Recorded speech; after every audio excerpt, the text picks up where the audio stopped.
Okay, so today's conditioning is a circuit training workout. You're gonna have 4 exercises. You're gonna work through them in the order shown. You're gonna do 45 seconds of work, then take 15 seconds of rest in between each one. Once you've done all 4 exercises, that's 1 complete circuit. You're gonna do 4 circuits continuous. With circuit training, the goal is to work continuously for the 45 seconds and then just take the 15 seconds rest, okay, to get ready for the next exercise. So here come the exercises. Okay, so this is our technique and progressions for press ups. So the first option is on the knees. I'll show you from the side. So we're on the knees, hands are shoulder width apart, okay, body's nice and straight. As we lower down, the elbows stay tight to the body and the body goes down completely straight. Okay, so we're not hinging at the hips at all. It's a straight line from the shoulder all the way down to my knees, and we're up and down, keeping the elbows tucked in nice and tight. Okay, the next progression up is to go onto the toes. So technique points are the same, hands are shoulder width apart. This time we're on the toes, body is completely straight, and as we come down, again, elbows stay tucked in, and we go up and down as one straight unit. Okay, so the next progression up from that is a shoulder tap. From here, okay, technique points are the same, hands are shoulder width apart. We're going to go down, as we come up, tap the opposite shoulder, down, tap the opposite shoulder. I'll show you that one from the front as well. So from here, we're down into that press up. As we come up, we tap and tap. Okay, the key with the shoulder tap is to keep your body as still as possible during the shoulder tap. It's really challenging to stop you swaying too much side to side. Okay, really tough work on the core. So those are our progressions and our techniques for press ups. Okay, so this is our technique and progressions for forward lunge. So the first option is body weight. I'll show you from the side. Take our hands up, place them on the opposite shoulders, chest stays nice and high.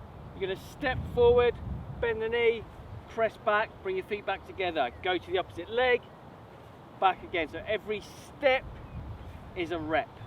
So that is our forward lunge for body weight.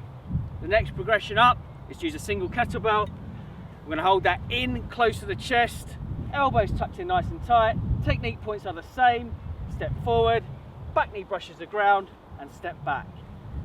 Opposite side, and step back. Okay, making sure we're keeping our chest nice and high throughout, because we've got a load here. We don't want it dragging us forwards. We're going to hold it up nice and high. Next progression up is to use a sandbag. So we bring it up into our front rack position, so that's elbows high. Sandbag should be up around shin level.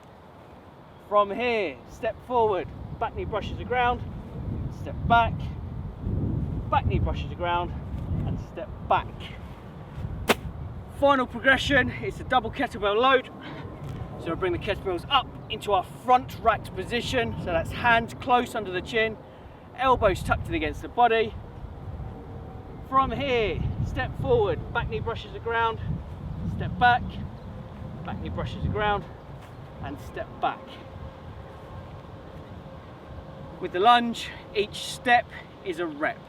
Okay, one final point, something that's really commonly seen, is when people step forward, they act as if they're on a tightrope and they try and step like this, and as you can see, it's very hard to balance. Instead of being a tightrope, imagine you're on train tracks. So keep your feet at shoulder distance apart as you step.